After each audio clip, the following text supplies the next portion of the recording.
लोमड़ी और बीमार शेर की कहानी। जंगल का राजा शेर बूढ़ा हो चला था। उसकी शक्ति क्षीण हो गई थी। उसमें इतना बल शेष नहीं था कि जंगल में जाकर शिकार कर सके। इस स्थिति में उसके समक्ष भूखे मरने की नौबत आ गई थी। एक दिन अपनी गुफा में बैठा भूखा शेर लायन सोचने लगा कि यदि यही स्थिति रही तो उसकी मृत्यु निकट है। उसे कोई न कोई उपाय सोचना होगा ताकि बैठे बिठाए ही भोजन की व्यवस्था हो जाए। वह सोचने लगा और कुछ ही देर में उसे एक उपाय सूझ गया। एक चिड़िया की सहायता से उसने पूरे जंगल में अपने बीमार होने की खबर फैला दी।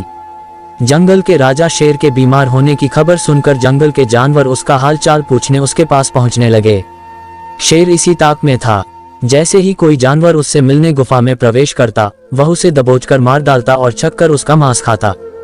हर दिन कोई न कोई जानवर उसे देखने आता रहता और शेर को गुफा में ही शिकार हाथ लग जाता। उसके दिन बड़े आराम से गुजरने लगे।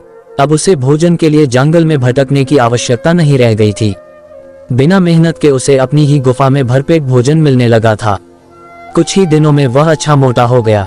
एक सुबह एक लोमड़ी फॉक्स उसे देखने आई। लोमड़ी चालाक थी। वह गुफा के अंदर नहीं गई, बल्कि गुफा के द्वार पर खड़ी हो गई। वहीं से उसने शेर से पूछा, वनराज, आपकी तबीयत कैसी है? क्या अब आप अच्छा महसूस कर रहे हैं? कौन हो मित्र? अंदर तो आओ। मैं बीमार बूढ़ा शेर बाहर तक तुमसे मिलने नहीं आ सकता। मेरी दृष्टि भी कमजोर है। मैं तुम्हें यहाँ से ठीक से देख भी नहीं सकता। आओ मेरे पास आओ, मुझसे आखिरी बार मिल लो। मैं कुछ ही दिनों का मेहमान हूँ। शेर ने फुसलाकर लोमड़ी को गुफा के अंदर बुलाने का प्रयत्न किया। शेर के बोलते समय लोमड़ी बड़े ही ध्यान से गुफा के आसपास का नजारा ले रही थी। शेर की बात खत्म होते ही वह बोली, वनराज, मुझे क्षमा करें, मैं अंदर नहीं आ सकती।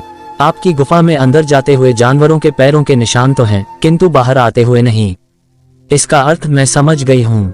सब कुछ जानते बूझते हुए भी यदि मैं अंदर आ गई तो उस जानवरों की तरह मारी जाऊंगी जिनके पैरों के ये निशान हैं। इसलिए मैं जा रही हूँ। लोमड़ी ने जंगल में जाकर बूढ़े शेर की करतूत सभी जानवरों को बता दी।